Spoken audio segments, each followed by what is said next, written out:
Good afternoon, everyone. I am Yukta Chaurasia and I am 17 years old. Today, I will be presenting my idea for TED.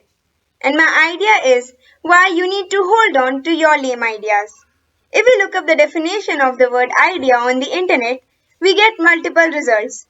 Oxford Dictionary tells us that an idea is the aim or purpose of something, or a thought or suggestion so as to possible course of action.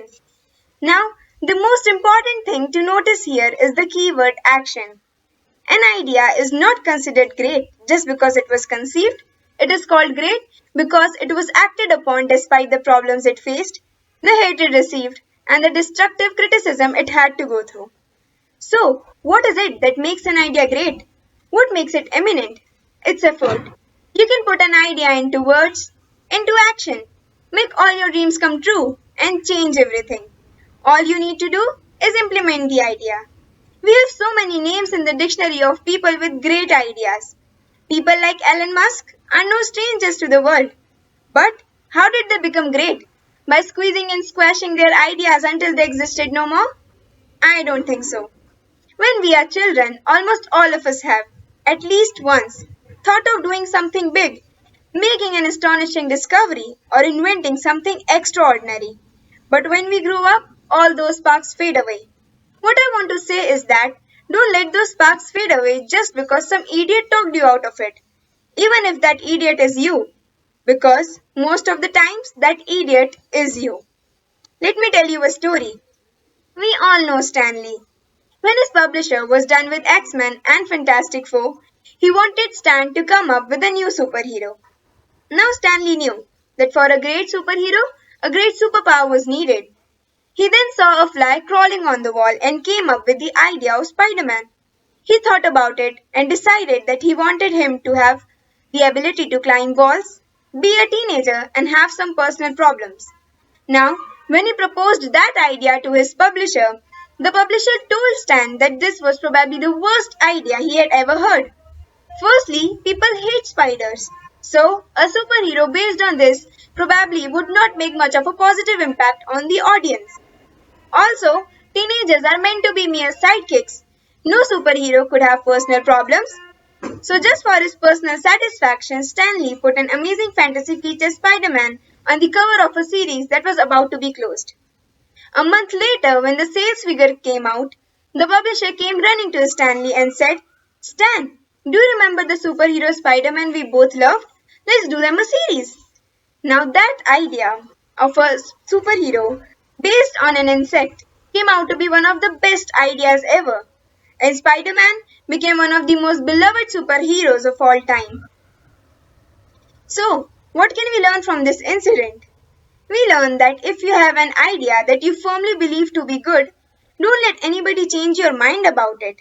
I asked some people who were in the initial stages of doing something new. Some of them were going for a startup, and others were going to talk about something that has never been talked about before. I found out that when a person thinks of something very different and unique, they start having second thoughts about it. There is a graph that goes for all minds over some time. The mindset changes over time like this. For once, you are in the seventh heaven, thinking that what you are going to do is awesome. You feel invincible. Then something happens. Your mind takes a nosedive from that heaven of joy. You come down and down plumating, not knowing where the ground is. And then you hit the rock bottom. You start to wonder how you even came up with something that dull-witted and still thought that it was something that's gonna change the world. Now that's where the battle begins. A battle where you are supposed to fight yourself. When you hit that bottom, you are lost and confused. There is a part of you that wants to go on, but the other one is constantly pulling you down. The anticipation of failure scares you.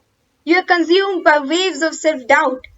But tell me this, what fun a roller coaster ride would be if it wasn't frightening? You need to believe in what you are doing.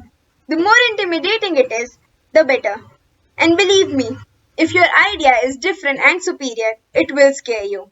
So maybe in some sense, it is good to be afraid of what you are going to do. Let's talk about TED for a minute. The concept of these TED Talks was, at some point in time, just an idea in someone's mind. Think about what would have happened if that person had just decided not to act upon it. It would have definitely not led to TED clubs like the one we are a part of.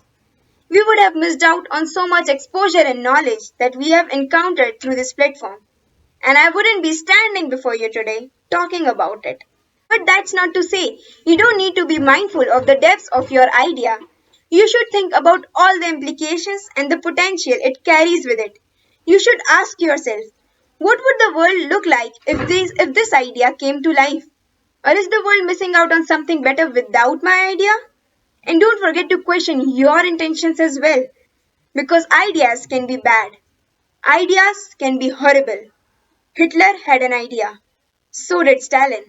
And their ideas, which were terrible beyond imagination, wreaked havoc on entire Europe and Russia.